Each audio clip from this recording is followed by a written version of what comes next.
Hello everyone, welcome to the video lecture series of learning Python programming. So we have already started off with the concept of modules, and we have understood in my previous lecture you have understood the concept known as a special variable, and now we'll be starting off with the topic object oriented programming. Okay, basically we'll be learning in this video about what are the different characteristics of an object, what is the meaning of an object, then what is the meaning of a methods, what is the meaning of a class, how to define a class. Okay, so the basic part we'll be learning about in this particular lecture. I won't be going into a theoretical part. I will be looking into a program only, and we'll be dealing with the programs only. And basically if you want to get some kind of notes or something like that, then you can please comment down below and you can ask me for that. We'll be sharing these notes as well. Okay, so basically if I talk about object oriented programming, if anyone is new to this particular platform, then it's like a brush up for you, it's like a starting phase for you. But if someone who has gone through C++ or Java or something, some other object oriented platforms, then it will be easy for you to understand what is going on. But if anyone is new to this, they will also feel easy, that it's not a big deal or whatever. Okay, so in actually what happens in earlier, we are having some set of functions, some set of predefined functions, some set of variables. Okay, but if we talk about the entire scenario in the today's environment, it's entirely into a real world, right, where we have to consider everything which is surrounded by us as an object. Okay, so that's why we will be doing a particular programming language in terms of object. Okay, generally Python supports all the three parallelism programming parallelism, that is namely about functional programming, about procedure oriented programming, and thirdly they are also supporting object oriented programming as well. So if I talk about functional programming languages which are generally designed are designed on the concept of mathematical functions, like that are having their conditional expressions and recursions and to perform the computations. Okay, so like object oriented programming, functional programming generally supports the popular concepts like abstraction, inheritance, polymorphism entirely. Okay, that means you are having a set of predefined mathematical functions, which you no need to again create it. You have to just call and you have to work it out. So this kind of functional programming parallelism Python generally supports. And if I talk about the procedure-oriented programming, it's very well known to you. The set of languages that is based on one after another is procedure-based. Okay, and right now we are speaking about object-oriented programming.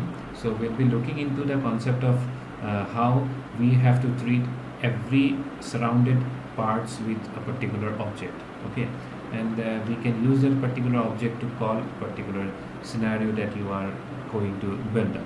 Okay, now what do you mean by an object right now? So I'm just briefing you a little bit. It might be a little bit of theoretical session in the starting part. Okay, so actually what does object means? So if I give an example, suppose Binayak, and my name is Binayak. Okay, Binayak is a person, is a male, and generally what it happens, what it generally defines, I can term myself Binayak as an object. Why? Because this object that is named as Binayak is having two characteristics. One is your attribute and the other one is behavior. Always keep in mind attribute and behavior. So what does this attribute means? Suppose if I am an object, Binayak is an object, so its name, age, then body color. Okay, these are all attributes. And if I talk about my habits like singing, dancing, then I'm a rude guy. No, I'm a good guy. Okay, fine. So I'm a good guy. Then these are all behavior. Okay. So every object has two characteristics. One is your attribute and the other one is your behavior. Correct? This is one part. The next part is that whatever you have understood in the previous lectures, you have understood functions in Python. Okay.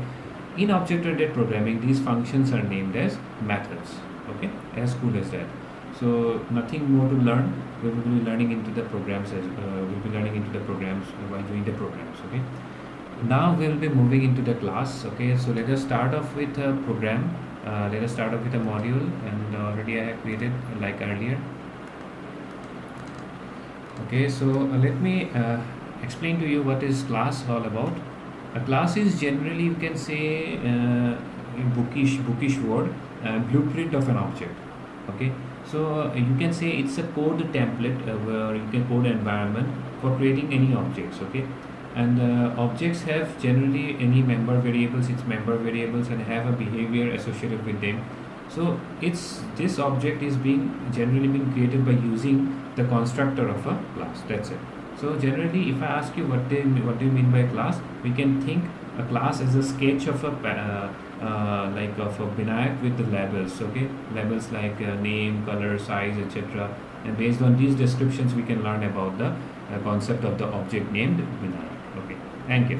Now we will be moving into the class. How to create a class right now. Okay, that's the main concept.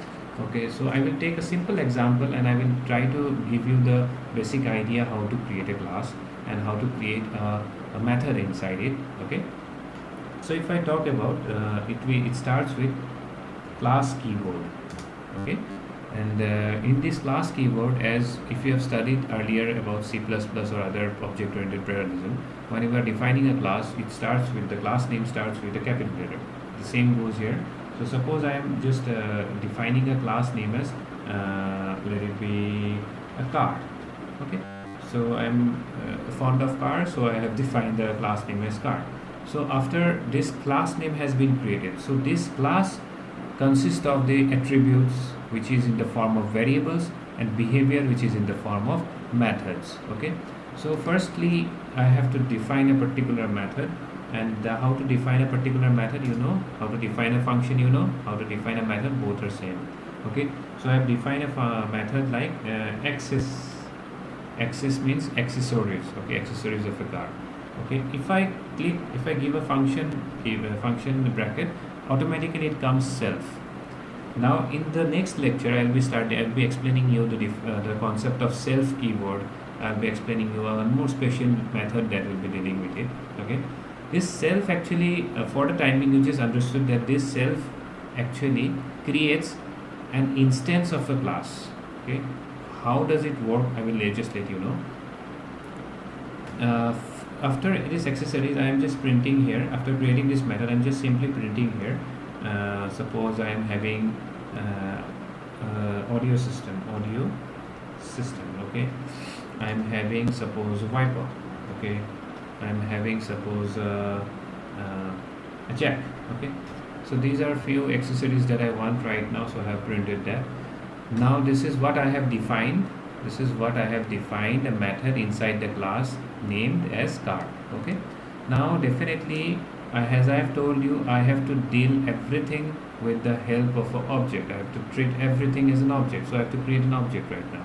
So you can create an object like suppose C1, okay, is equals to how to create an object with the help of the constructor of the class name, that is a car. So this will act as a object creation. Okay, so the object has been created. Now if I want to check that what type of car is all about, so you can check it out, print type.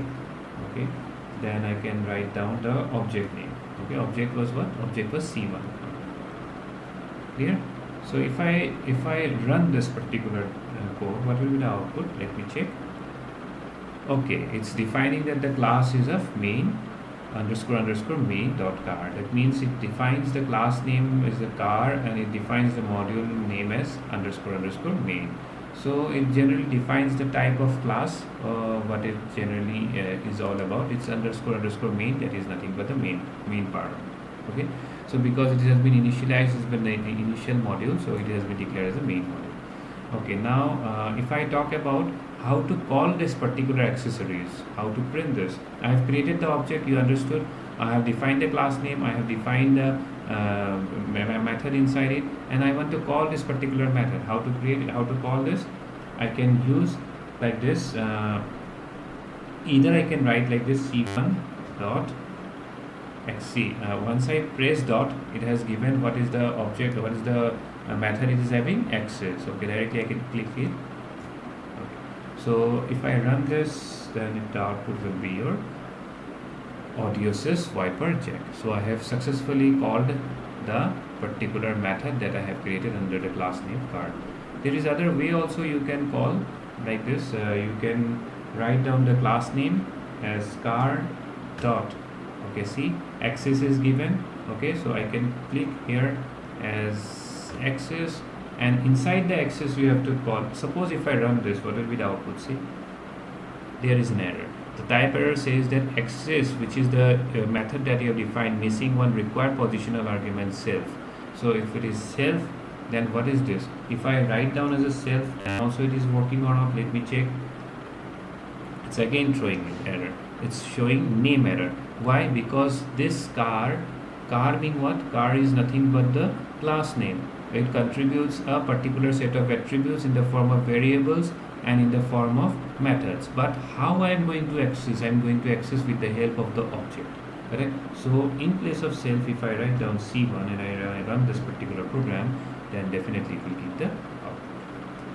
So this is also another way of calling, but I generally prefer calling in this fashion only: object name and dot whatever method you are having. And if I run this, this will also show the output. So in this lecture, you have understood how to, what is the initial concept of object-oriented programming. You have understood how to define a class, how to create a method inside a class, okay, and you have also understood how to create an object and how to call a particular method, okay. In the next lecture, I will explain to you one more method known as the special method. As I have told you, special means underscore underscore it will start. And with this special method, I will explain to you with an example, and then we will move forward with the topic of other topics regarding object-oriented programming. So thank you for watching this video. I hope you have understood. I think you have got an idea about how to create, what's the concept behind object-oriented programming. Is not at all tough. Once we were going into the properties of object-oriented programming, it will be very, very clear to you. And I think based on other languages, Python is very, very easy to understand. Okay, so thank you for watching the video. If you're having any comment or suggestions, please comment down below, and do subscribe my channel. Thank you.